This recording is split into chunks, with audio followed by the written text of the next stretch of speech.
नमस्कार आमी cooking blog page থেকে সকলকে আমন্ত্রণ জানাচ্ছি।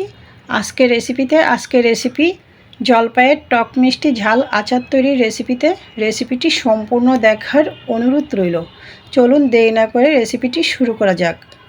প্রথমে আমি জলপাই থেকে ডাঁটাটা আলাদা করে নিয়েছি, তারপর জলপাইটা ধুয়ে দুই পাশে কেটে নিয়েছি।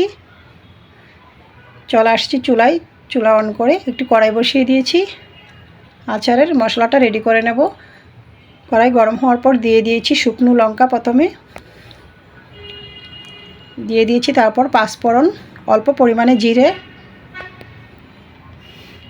হলুদ, সরিষে। তো এতটা কড়া করেও ভাজবো না।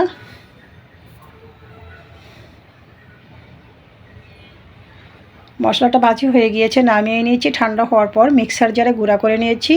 তো আপনারা কেউ চাইলে শুকনো অবস্থায় গুঁড়া করে নিতে পারেন। এরপর যে আমি জলপাইটা সিদ্ধ করে নেব। চুলায় একটি পাত্র বসিয়ে দিয়ে দিয়েছি জলপাই, পরিমাণ মতো ঝোল, স্বাদ মতো লবণ, ঢাকনা দিয়ে জলপাইটা সিদ্ধ করে নিয়েছি।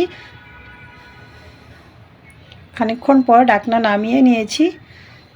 চামচের সাহায্যে জলপাইটা আধা ভাঙ্গা করে দিয়েছি। পাত্রটি ক্লিন করে আবারও চুলায় বসিয়ে দিয়েছি। দিয়ে দিয়েছি সরিষা তেল, তেলে দিয়ে দিয়েছি আস্ত রসুনের কোয়া। নাড়াচাড়া করে রসুনটা ভেজে নেব। কয়েকটি আস্ত শুকনো লঙ্কা দিয়ে দিয়েছি।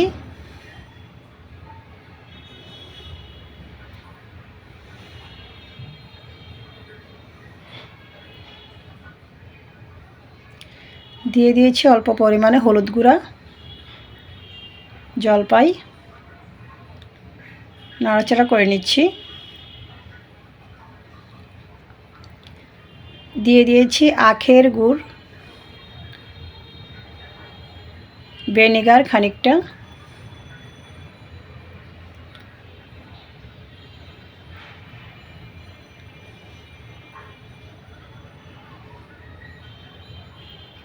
বিট লবণ পরিমাণ মতো। খানিকক্ষণ সময় নিয়ে নাড়াচাড়া করে আচারটা তৈরি করতে হবে। চুলার আঁচ মিডিয়াম টু লো করে রেখেছি।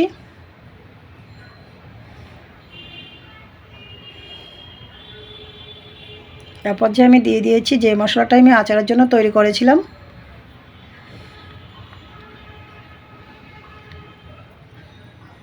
আরও 3-4 মিনিটের মতো জাল করে নেব। আপনারা দীর্ঘ সময় আচারটা সংরক্ষণের ক্ষেত্রে ঠান্ডা হওয়ার পর কাচের ঝাড়ে নর্মাল ফ্রিজে রেখে সংরক্ষণ করতে পারেন, অথবা বাহিরে রেখে কিছুদিন পর পর রোদে দিয়েও সংরক্ষণ করতে পারেন। তো রেডি হয়ে গিয়েছে আমার জলপাইয়ের টক মিষ্টি ঝাল আচার তৈরি রেসিপিটি ভালো লাগে থাকলে আমার ফেসবুক পেজটা ফলো, ইউটিউব চ্যানেলটা সাবস্ক্রাইব করুন, সাথেই থাকুন। সকলকে ধন্যবাদ।